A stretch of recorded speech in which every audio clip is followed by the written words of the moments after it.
everyone, I'm John Evans, and welcome to another episode of One-on-One. Fans of the Hallmark Channel are surely going to recognize Jen Lilley's face. She's a veteran, having done more than a half dozen movies for the Hallmark Channel, including several of their fan-favorite Christmas movies. Her latest project is called USS Christmas. It's a military-themed Christmas movie and was one of the first productions to start shooting here in Wilmington during the COVID-19 pandemic. She stars alongside Trevor Donovan, another familiar face on the Hallmark Channel and a past guest here on the podcast. But USS Christmas is not the only way that Jen Lilley is spreading Christmas cheer during these difficult times. Jen Lilley, accomplished actress, recording artist, businesswoman, wife, mom, foster and adoptive parent, and podcast host. Welcome to the One-on-One with John Evans podcast. Thank you so much for having me on. Where do you get the time to do all that? You know, I don't sleep much. I drink a lot of coffee. I actually have these coffee mugs that say, I just want to drink coffee and change the world. And, I told one of my friends, I said, I feel like 2020 for me has been, I feel like a clown driving a car that's on fire, juggling knives. Like that. Well, that's a little complicated, and it sounds basically like everything you have going on. You just spent a couple of weeks in our part of North Carolina. Now, you're from Roanoke, Virginia, so you're not, completely foreign to the East Coast. But you came to Wilmington to shoot USS Christmas, your newest Hallmark film. Tell me about your experience in our community. What was it like? Oh my gosh, it was so nice being in the South again. It was so hopeful to me. Honestly, it reminded me in a time where we need it most in our nation, like I might cry, just how kind people are.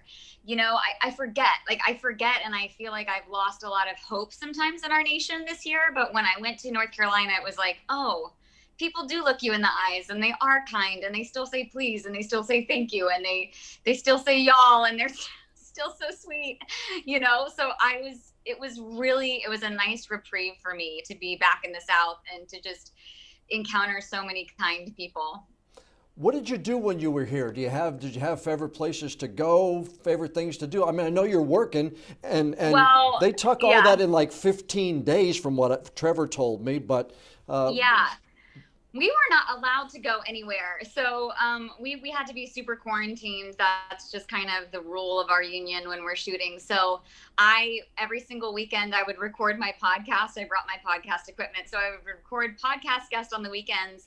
And then the whole time I was really just working on what I'm doing right now, which is called Operation Christmas is Not Canceled. And so I'm doing this huge giveaway with fans with Balsam Hill to give them the ultimate Christmas, the tree, the decorations, the gifts, the cash to buy the gifts or pay their bills, the dinner delivered straight to your door, all of it for Toys for Tots and USO. So I was every single weekend, every single hour and minute off, I was on conference calls with different brands and trying to coordinate that. So unfortunately, because of the quarantine rules, I was not able to go around Wilmington much, but I loved what I saw. Though it was humid as I mean, is it always that humid there? I couldn't believe it's not that humid in Roanoke to my memory. No, it's not. And that's why when you get to be my age and you have little hair, it's not a bad thing. Did you know of Wilmington's history before you got here, of filmmaking and TV at all? I knew about it because, I'm from Roanoke, as you mentioned. And so it was so funny when I was flying to Wilmington and when I found out we were filming there, honestly, everything in me, it was like the very first time I came to Los Angeles. It was the same excitement of feeling like, oh my gosh, I'm shooting in Wilmington. Like, I've made it. Like, I'm so excited because, I grew up in the era of Dawson's Creek. So I was just freaking out to be on my way to Wilmington, and it did not disappoint. Now, let's talk a little bit about Christmas is Not Canceled. How did that come about? And that's a great effort to try to share the season. And let's face it, you mentioned it, this has been a difficult year for so many people. Maybe have lost family members, and a lot of people really, I think, have lost hope in a lot of things. And by what I've been able to read, I think you're just trying to make the holidays better for everybody. Yeah, that's exactly right, John. I'm always trying to think of fun ways to do fundraisers. You know, the first word, the three letters of fundraiser are fun. And I think that there's no harm in creating things that you kind of think outside of the box, you know, outside of the corporate box. How could you do something that's so fun that really gives everyone hope? And, you know, normally my whole passion, I mean, I'm passionate about a lot of things because I love people, but my normal fight is foster care and, you know, children. And I've just been thinking this year, man, while foster care is such a crisis and I have such a heart for that, I know, especially as a mom, it's been a tough year for everybody. And I just can't imagine as a parent, not having a Christmas for my child. And I think that it's going to be a DIY Christmas for a lot of people. And I think that there's a lot of beauty in that. You know, I think there's a lot of beauty in having to get creative and remember the real reason for Christmas and the real, you know, season of hope. But at the same time, our 4-year-olds and our 2-year-olds and our kids, they're like still like, where's my Tonka truck? You know what I mean? So yeah, they don't know what the world is. Their world is opening a package and getting something. Totally. And so I was like, man, how, you know, Toys for Tots are going to be so just pressed more than ever this year, because Toys for Tots, for anyone who's unfamiliar, you know, they support all families in need. It's not just military families, but of course it's kind of hosted and sponsored by the Marines. And then the USO, as we all know, supports our troops. And because I have military in my family and I love our troops and I never want to forget them, and I can't imagine being a military wife, but also because my movie is called USS Christmas and it's military themed, I was like, you know what is a great thing to do would be to give people the opportunity to give a toy for a child in need. They'll receive my music. So they're purchasing my music and a gift for a child, and every percentage of the package, you know, goes to USO. So it supports both charities. They get music, they get my Christmas music, my album, and then they get a chance to win the ultimate dream Christmas. And we're doing weekly giveaways. So it was all just kind of burst out of the idea of how do I really spread cheer and holiday hope, but also make giving fun. Well, USS Christmas is not your first Hallmark Christmas movie. And I told this to Trevor when I interviewed him. This podcast interview is raising me so high in the Evans household because my wife and my daughters, Abby and Monica, are all Hallmark freaks. They know the movies by name. I know, okay, yeah, Jen was in Mingle All the Way. Yeah, she had a dating app. And I know she was a doctor in one. But they can tell you the title. They can tell you the people you were in it with. And so you are raising me so much higher in the stature of my family members. I just want to tell you thank you for being willing to help me out that way. Of course, you're so welcome, and I'm so glad I could do that for you, John. But Mingle All the Way, 2018, your first Hallmark Christmas movie. You know, I read it's number 6 for the top 10 picks for Hallmark Christmas in July this past year. Really? It was top 10, number 6. That's amazing. I didn't know that. That one was such a fun movie for me. I thought it was a really fun concept, but also I found that script and I got to produce it. So I was really particularly attached to that one. And I didn't know that. That's great news. Yeah, you're right. You got top 10 all over you. But last year you were Cassie in A Winter Love Story, the author whose book wasn't selling. Hannah in Angel Falls, the book editor who has to work with somebody else. My wife had a question for you, and I want to ask you this. Her question was, you had a Valentine's Day film. You were A Dash of Love. You were Nikki with Perry Gilpin. My wife said, and this is Sheila's question, Perry Gilpin's character treats your character so badly in that movie. What's it like to kind of turn it off and turn it back on again off screen? Because Perry Gilpin is a legend with Frasier. And Sheila was like, I wonder how they got along offset when she was so nasty to her on camera. It's so funny with actors. I mean, Perry's a delight. She's hysterical. She's everything you hope she'd be. And it was so cool because that was my very first Hallmark movie. And I did feel like Nikki was the closest to me in real life, you know, just like stuttering and like, you know, just eats her foot all the time. And Perry was so funny. And she was like, there were a couple takes where she was like, I can't even look right in your eyes, because we would laugh because, you know, it was just like, she was like, I can't believe I'm being so, you're like little deer in headlights. But she's so fun. It's it's easy to do those scenes when you actually have a lot of chemistry and love for the other person, because then it's fun versus feeling uncomfortable. It's uncomfortable if you actually have tension. So it was just fun all around. It's always fun to play mean when you get along with the other person. Well, she was just one. I wonder how that worked out. I mean, it was interesting. Abby wanted to know, my daughter Abby, you've been in a lot of Christmas movies. Do you have a favorite Christmas movie? Maybe one that you weren't in that you like to watch, or one that you were in? What's your favorite Christmas movie? Okay, my favorite Christmas movie, honestly, that I've done now is, even though I produced Holiday, my new favorite one, honestly, is USS Christmas that's coming out. It was such a special film. I mean, it has a love story, obviously, in it, but like a mystery love story. And it was really well written, and it was really poignant, and it really just celebrated our troops. The cast was amazing, and it had, really funny bits of comedy, but also really deep sentimental moments. So I'm really looking forward to that. Yeah, we are too. November 28th is when it comes out. I think all of Wilmington is going to be right there on Hallmark that night. What is it? What is it about Hallmark movies? Trevor told me again when I talked to him. He said, you feel good when you watch them. Is that what you get when you're making them? He seemed to say that it's just a great group of people making great entertainment. It is. It's just Hallmark is exactly who they present in front of the camera, behind camera. So it's always a positive experience to work for them. I don't know how they find all of their actors and actresses, but honestly, I've never met a bad apple in Hallmark. You just meet these people and they're so lovely. And, the proof is in the pudding for that, for just like even this Christmas, Operation Christmas is not canceled. It was like I reached out to all my Hallmark co-stars or friends, and every single one of them was like, I love it, Jen, I'm in. And they're all helping me promote. And, they're not getting much out of it. Like, it's just, they're just such wonderful people. None of them have egos. All of them are exactly who you should be following on social media and who your kids should be looking up to. And I think that's really the difference in Hallmark.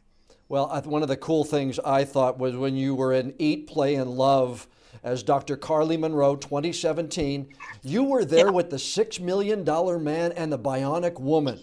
Now, that is my generation growing up, okay? Yes. 70s with Lee Majors and Lindsay Wagner. I know. That to me must have been, I would have just been like, with my jaw on the floor with those two. Yeah, it was incredible. Lee is hilarious, and Lindsay is just such a pro. I've never met anyone that knows their lighting better than Lindsay Wagner. They were so lovely, and it was interesting because Lindsay and I really connected because she's also a child advocate against child abuse. And so now we're on the board of a charity called ICANN here in Los Angeles, and she's just an incredible woman, and she's strong and fierce and lovely, and Lee is hysterical. I mean, he is just so funny. So it was really, really cool to work with them. I mean, seriously, they're legends. Yeah, when I saw that movie that one day, I come walking in, and Sheila was watching it, and I said, that's there's Lindsay Wagner. It's the Bionic couple all over again. I know. In a Hallmark movie. That was so cool. Have you gone to a favorite place shooting these films above all any? I know Wilmington has got to be number one in your heart now because you just left here. But you've been, I guess you did one that was set in Paris. I guess you were in Vancouver for a little while. What's one of your favorite places, or maybe the favorite place that you've gone to shoot one of these films? My favorite place to shoot, honestly, Wilmington was lovely because I just hate when a film leaves the United States. I'm very much a patriot. I'm very much pro this country and pro this nation. So I do have a soft spot for Wilmington, though. With the humidity, I mean, I'm telling you, it was it was hard on the hair and makeup team. But my other favorite place to shoot, honestly, is Vancouver. For anyone who has not been to Vancouver, it's so beautiful, and I have a church there. So when I go to Vancouver, I feel like I'm home, and it's just lovely. It's beautiful and clean, and I have friends there, and I have a community there. So Vancouver is my favorite. Yeah, we were there. We were on an Alaska cruise a couple of years ago when we came back. We came back through Vancouver. Really cool city. Oh, so cool beautiful. City. I would live there in a heartbeat if it wasn't for the Juan de Fuca plate. I'm scared about the earthquakes there. Can you share the secret that Hallmark has for making snow look real? Oh my gosh, sure. They have two methods. Well, actually, sometimes you get really lucky and you do have real snow. Like in Winter Love Story, that was all real snow. But for the most part, you either have soap. It's like dish soap that they put in these scenes, and you can learn that the hard way. Speaking seriously, for me, you do like and you try to, and you're like, oh my god, it's disgusting, and it's soap. Wash your mouth out with soap. Ooh. And then the worst is what we used in this movie, and we use it in a lot of the movies because it looks good, but you inhale it and it feels like, I don't know, something asbestos or something. It's this paper material that they use, and you're like, it was so funny, but it looks good. So it's like either paper or soap. How difficult is it to be shooting in 85, 90, 95 degree temperatures and humidity, like you said? But you've got to act like you're freezing. You've got to act like you're cold. I know that's part of the acting, but I would think sweating, I would think humidity. Does that just add a layer of pain in the rear end in the whole thing? It is, but at the same time, I feel that sometimes when you're the most exhausted or you're against the most odds are stacked against you, sometimes that's when you get your best performance because you're so focused on just making sure that you do the scene well because you're just so laser focused. So, it is what it is, and I can never complain about my job. I know how lucky I am. You grew up in Roanoke, Virginia, three siblings. When did drama come on Jen's radar? Were you in the drama club at high school? When did you start thinking about this? I think I started thinking about it as a kid, but I honestly don't know whether I thought about it more than any other kid. Like I watched Full House, obviously, so did everyone in the 80s and 90s. And now I'm friends with Candace Cameron Bure, and sometimes I'm just like, oh, it's so great. Like I'm still a little starstruck. But so I think that, maybe it's a normal thing for kids to be like, oh, I want to be on TV. And I don't know that it was more than I was a fan of Full House and wanted that, or whether it was like I kind of deep down had a knowing. And I would write these plays and like cast my stuffed animals and make my parents watch them. It was horrible. But I never did drama club or theater or anything like that ever, because I don't know what it's like in Wilmington because you do have an industry there. But in Roanoke, I always found that the kids in the drama club were just so dramatic. For example, it's one of my favorite stories. When I was a senior in high school, I was like, well, maybe I am interested in acting. So I decided to audition for the school play. It was Annie. And I remember I got cast, and then I was doing rehearsal every day after school. And I came in and everybody was crying one day. And this was before, we had cell phones, and it was 2003. So obviously we were pretty fresh off of September 11th. And so everybody's crying. And I walked in and I remember sneaking into the auditorium and sitting next to somebody I knew. And I was like, oh my gosh, what happened? Like, why is everybody crying? And they said, it's over. And I was like, what's over? And they're like, this play is over. It's the last day. And I was like, I'll see you in biology in the third period. You know what I mean? I was like, so I never was interested in drama because I couldn't relate. I was like, I'm not that person. I don't cry over spilled milk. There's more important things to cry over. Oh, that's funny. It wasn't until college I did an open audition for an independent film, and I booked the female lead, and I was scared to death. I was like, what have I gotten myself into? And basically I got around the film crew and I realized they're all pretty normal and very interesting people. So I fell in love with the camera. And then you I guess you got your start in 2007 in an episode of Hannah Montana, from what I understand. Yeah. Do you remember the first time you saw yourself, or your family or your brothers and sisters saw you on TV? Do you remember that moment? Well, I wasn't there with them the first time I appeared on TV, but I know the first time I saw myself on camera, like anybody, I'm sure you can relate to this, John, you're like, that's what I sound like. I promise my voice is deeper in my head, So I was like, oh my gosh, that's what I sound like and look like. And you kind of just have to get over your own quirks and just embrace who you are. But, it takes a while. Yeah, I remember the same time first time I did my first live report back in 1983 when it was, and you're like, ooh, yes. Ooh. You kind of you're critiquing yourself, and then okay, I'll be better next time. Did you ever come close to maybe giving it up in those first early days? I think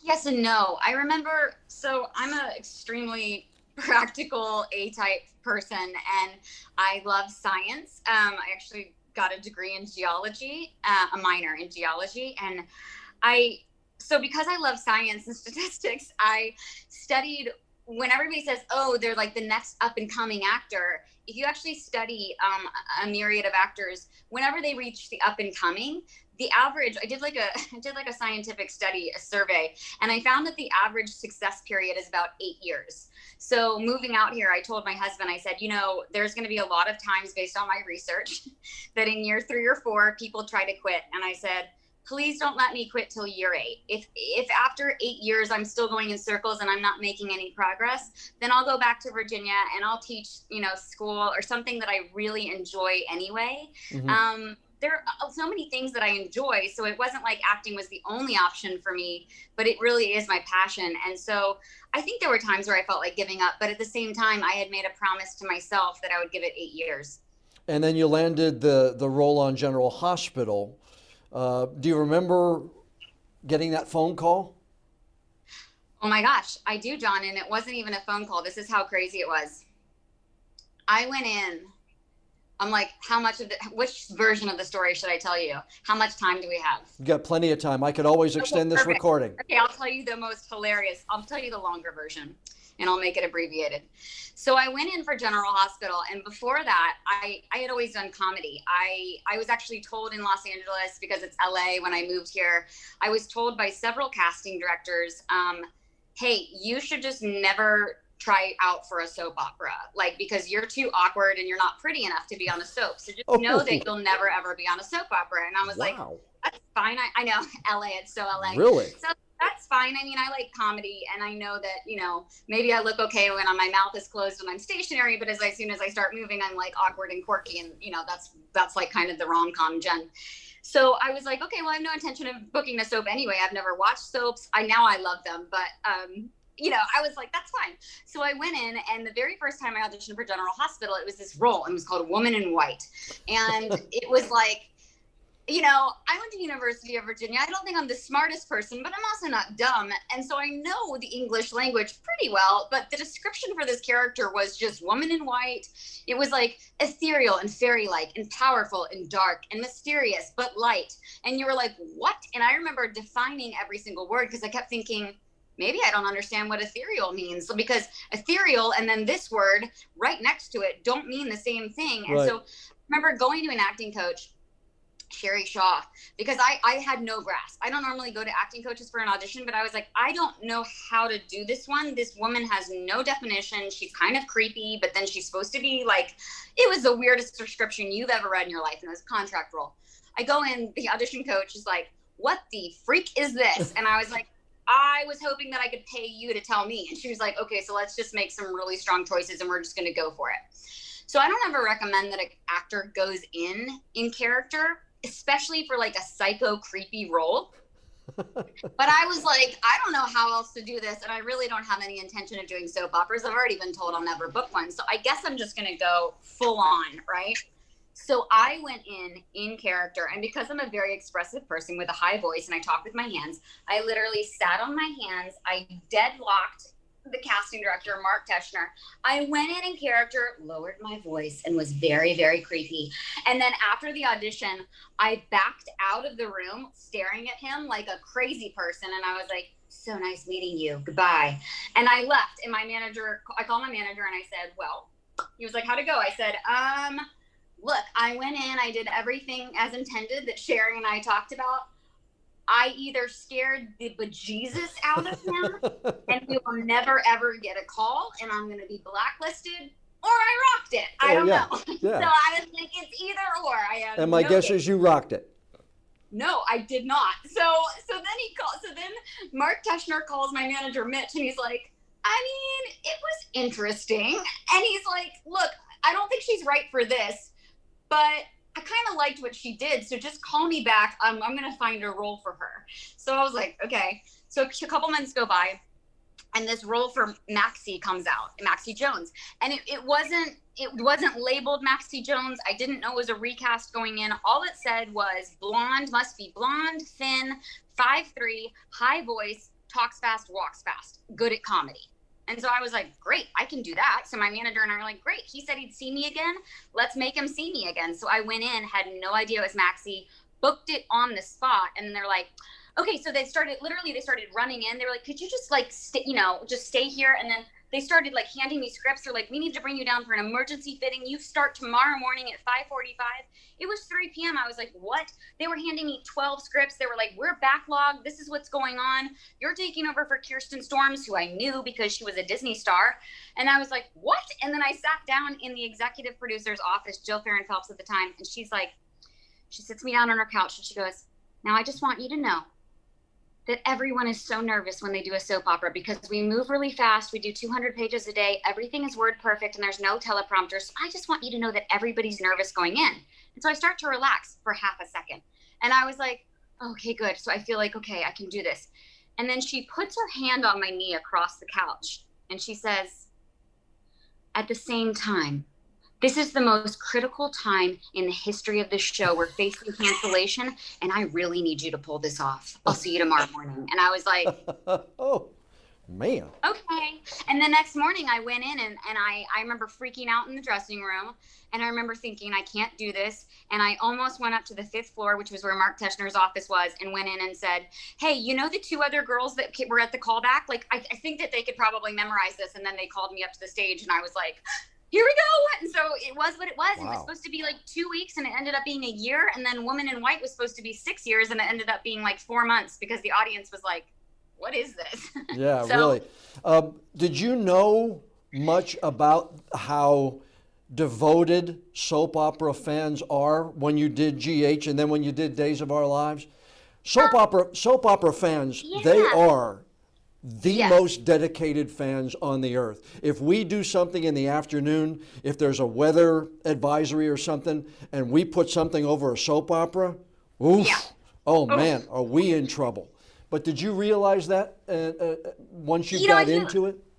I knew there were big fans, but I didn't know the level of fans. And I could never thank soap fans enough. I mean, they made it really tough on me. It was trial by fire my first maybe 4 months. It was like, we hate you. And I was like, I know I'm not Kirsten and I'm sorry. And, but I think the more, that's a lesson for everyone. If you can just, you're not responsible for how people treat you, but you are responsible for your reaction. And so I was always just like, look, they're not mad at me. The truth is they're not mad at me. They're upset at the situation. We're all in this boat. I'm sorry. I know I'm not Kirsten and she's lovely, but she's not here. So I just need you to keep watching. And then basically, it's like the kill them with kindness, take the high road. And I guess after I, withstood the heat in the kitchen for like 4 months, the fans were like, okay, she's okay. And I can't thank them enough because they've really stuck with me all these years. And it's just been an incredible journey. Did Days of Our Lives take your career to that next level, do you think? I think so. Yeah. I mean, because Teresa was just so outside my wheelhouse when they called me for that role. This is more my natural hair color. I had to go black for Teresa. Like my hair was black because I was like, I can't play a badass. Like when I get mad, which takes a lot, people always start laughing at me, which is worse, and they're like, you're so cute. You look like Shirley Temple, just stomping your foot. You're so cute when you're mad. And I was like, I could never play a badass. And they called me and they said, we want you to come out for 2 roles. And they said, specifically, we wrote Teresa for you. And I called them back and I said, could you spell Teresa for me? Because maybe I don't know how to spell it. I don't understand. Like, why would you write this role for me? The girl had 5 felonies. 3 of them were assault and battery. And, she was just like this wild character of drugs and alcohol and like one night stands. And I was like, you wrote this for me? Like, what are you talking about? Am I putting something out there that like I'm unaware of as a brand? So, when I booked it, it was wild. And I didn't want that role. I wasn't going to take it. I was going to turn it down. I didn't want to do another soap opera. And I'm a Christian and I prayed about it because my manager said, no, I'm not doing that. I can't do another soap. I cannot go through what I went through with the fans with General Hospital. I can't do it. Like soaps are too hard, and my manager is so awesome because he said, this is the first time I've ever heard you be so hesitant to do something. And he said, so I'm going to tell you to take your own advice. He goes, have you prayed about this? And I was like, then comes the Shirley Temple mad, I was like, I don't want to pray about it, Mitch, because I don't want to do this role. And like, why would God want me to do this role? And he was like, oh, that's fine. Like your answer can be no, that's fine. We can say no. We can, politely decline, but why don't you just go pray about it and you call me back? And so I remember I was on the 5 merging onto the 170, and I was stuck in LA traffic, and I started praying, and I was like, okay, God, like, I know I'm not going to do this role, right? And it was one of those, I've only had maybe 3 times in my life where I felt like I heard the Holy Spirit clearly, like really like a profound God moment. And he said, this is your role. And I was really mad. And I said, what? And he was like, this is your role. And I listen to this guy sometimes named Graham Cook, and he always says, if Jesus is really the Lord of your life, then you're not allowed to say no, Lord, because that's an oxymoron. But you are allowed to ask why. And I said, okay. So I said, why? Why is this my role, Lord? Because, you know, I just played Queen Esther in a Pure Flix movie. And how am I supposed to explain to people that I'm now going to be this like coke snorting, you know, booze guzzling, one night stand girl? Like, how am I going to justify that as a Christian? And he said to me, like very still, and I'll never forget it. He said, because he goes, this is your role because Teresa is the exact condition that humanity was in when I sent Jesus to die for them. Wow. And I know. And he said, and I need a Christian to play this role because if you've ever watched a soap opera, they hold on your face at the end. The dialogue stops and they do like a soap hold. Yeah. He said, and the difference between someone like you and another actor's playing it is when the guy leaves and when the high leaves, you can play the reality of how that girl actually feels. Because there is nothing that will ever satisfy you. Everyone that's addicted to drugs or is a girl that is just selling herself short of her value is doing that because that person does not understand their worth. They don't understand that God created them on purpose and for a purpose. They don't understand that what they're actually looking for is a relationship with the Lord. And they're going to try to fill that void of not knowing who they are with everything but God. And so I was like, fine. So I called my manager and I was like, I guess I'm going to take this role. But it was the best experience of my life. And it taught me so much empathy. But to me, it did something more than your career, though. It sounded to me like it did something to you personally. It did. You know, I mean, what a great experience. Yeah, it really changed my perspective because I always try to not be a judgy person. I always try to be inclusive because that's who Jesus was. That's not always what you find, especially growing up in the South in the Bible Belt. Unfortunately, you know, whether people intend to or not, people feel rejected by the church a lot, you know, by Christians. It gets a bad name. But Jesus wasn't like that. He hung out with tax collectors and prostitutes who were like, you know, the worst of society. And it was the church leaders who were always like, do you know who these people are? You know, you can't do that. So I never want to be a judgy person. But I think, you know, that's something we've learned from 2020, all of us, is that there's always an opportunity to love better and to love more and to expand your empathy and your kindness. And so playing that role really taught me other people's experience and their perspective.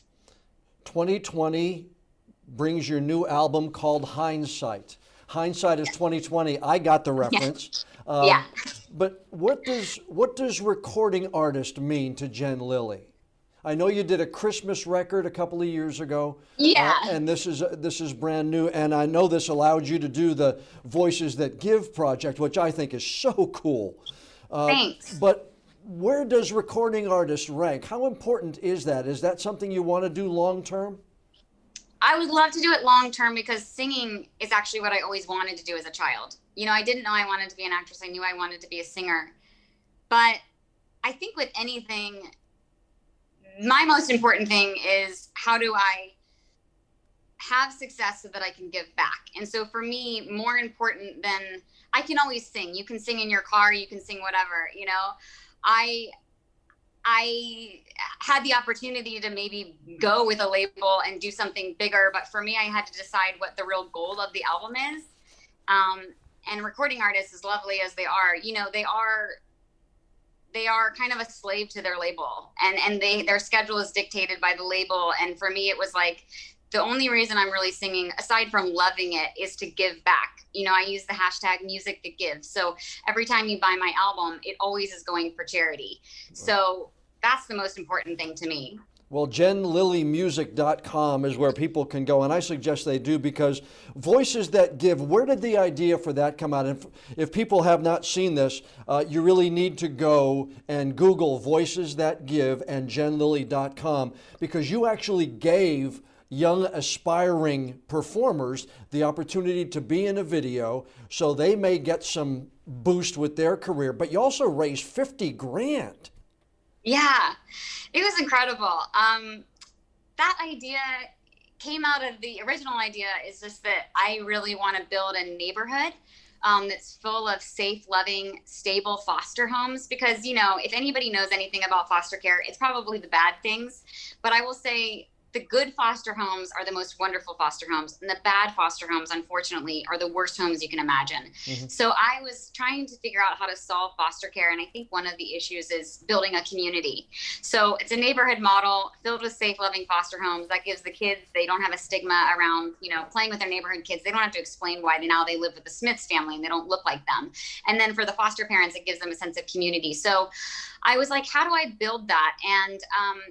And I just started thinking of, you know, I'm passionate about teaching other artists that if you've been given a platform, you have a huge responsibility with your message. And, you know, you can share your talent for good. And so that's what Voices That Give was about. So it was just really cool to hopefully leave a lasting impression, especially on the younger artists, that, you know, like there's an alternative way that you can use your talent to do really fun things. And, you know, out of that whole project, that's how Christmas Is Not Canceled came about too. Because it was like, how do we make fundraising fun? How do we make everybody feel like they're winning and doing a small part, but getting back at the same time? So it was just cool. When did you get involved? And was there a spark to get you involved as an advocate for foster children? You've gone to Washington, D.C. I watched the testimony, you know, and you're to be really saluted, because a lot of people talk the talk, but you, in so many ways, have walked the walk with all the organizations that you've helped go into D.C. and doing some of that. But what was the spark for all that work? Was there one thing that kind of got you involved, or back in early part of your life? My parents were kind of pseudo foster parents. They were unofficial foster parents. We had people living in our house every once in a while who were outside of the family because they just needed really a hand up. You know, they needed just help transitioning. So the idea wasn't foreign to me, but really the changing point in my life was back in 2011. I was on General Hospital. I had just done The Artist, and I'm really into water charities. There's a lot of amazing water charities, Thirst Project, Charity Water, all these wonderful organizations, Generosity Water. And the water crisis is a real thing. Like, for anyone who doesn't know what that is like more people die every day in the world because of unclean drinking water than AIDS, malaria, and war combined. Mm-hmm. So that got my attention a lot. And I was really focusing on that. And then one day, I don't know, I was in prayer, and I felt like it's wonderful to give to other nations, and that's what we are in the United States. You know, it's wonderful to do that. But at the same time, there's this Bible verse that says, like, here I am, send me. And I find that so many times people are just waiting to be sent. And the truth is, wherever you are, you're there for a reason. And there are problems going on in your own neighborhood, and you can wait the rest of your life and fail and not have done what you were called to do because you were waiting to go overseas or something and be sent. You've been sent. So I really started researching what was going on in my own neighborhood. And I came across child abuse, and I came across human trafficking and child pornography and issues that are really tough. And when I read about them in my office, I was so horrified. And I just remember weeping at my desk and being like, I'm committed to this, because no one, especially in 2011, you know, thank God in 2020, people are finally talking about human trafficking, but nobody was talking about it. Yeah. You know, and I even had publicists say, you cannot talk about this as an actress. You'll get blacklisted. Nobody wants to hear about it, you know. And I was like, that's exactly why I'm going to talk about it, because it's an issue that deserves sunlight and nobody's giving it sunlight. So you're fired, and I'm going to talk about it. And so, yeah, I fired my publicist because, I mean, don't tell me to not talk about it. Like, really? Why do you He works for you. You don't work for him. Yeah, really. Yeah, correct. So I started getting into that, and then I found that the crossroads for all of the issues I care about is foster care. 72% of our incarcerated came from foster care. 50% of our homeless came from foster care. Upwards of 98% of our human trafficking victims came from foster care. So when you really get down to the nitty gritty, I believe that if you can heal these children as children, you're going to make a profound impact on society as a whole. Well, Caden is, I guess, 4 now, right? Mm-hmm. Yeah. Yes, he is. And you're fostering his younger brother, who you hope will also be part of your family long term, right? We are adopting. We adopt him next Friday. How cool is that? I know. I'm so excited. It's the best thing to come out of 2020. And Julie, your daughter, is a little more than a year old now? Maybe a year and a couple of months? So I got a 4-year-old, a 2-year-old, and a 1-year-old. So, there's a lot of coffee in my house. Well, again, I think one of the neat things is you really have walked the walk. And what's next for Jen Lilley? Oh my. Well, I have, Christmas is not canceled, goes till December 11th with weekly drawings every week. So I'm working on that till December 12th, when we announce the grand prize winner. And then I'm also have USS Christmas, so I'm promoting that. I'm doing my podcast. I've got the 3 kids, and then my manager was probably calling because I actually have another Hallmark movie in the works that I leave for November 9th. Well, we appreciate you taking the time. I know you're a big Hallmark supporter. I know you're a Christian, and you're trying to do well for children. That's 3 for 3 in the Evans household and in my book. Jen, thanks for taking the time today. We appreciate you being on the podcast. Thank you so much for having me on, John. A big thank you to Jen Lilley for taking time out of her very busy schedule and joining us on the podcast. I had an absolute blast talking to her. And don't forget, USS Christmas premieres Saturday, November 28th, 10 p.m. Eastern on the Hallmark Channel. And that movie, the new Hallmark Christmas movie, stars Jen Lilley and Trevor Donovan. Now, as far as where you go to keep track of Jen Lilley, she's all over the place. JenLilley.com, that's her official website. JenLilleyMusic.com is where you go to find her recording artist material. And ChristmasIsNotCanceled.com, that's the fundraising website that goes until December the 10th. Please go and visit, buy a ticket, and help make Christmas brighter for a needy family or a child somewhere in the United States. And oh, don't forget her podcast, Fostering Hope. You'll also find that on all the major podcast apps. Now, before we go, I'd like to ask you a favor. Please download and subscribe to the One-on-One with John Evans podcast on whatever app you use to listen to your favorite shows. And if you would be so kind, please leave us a rating or a review. The more feedback we get from friends like you, the higher we'll be listed on all the podcast apps, and the better chance we'll have of bringing in even more new listeners.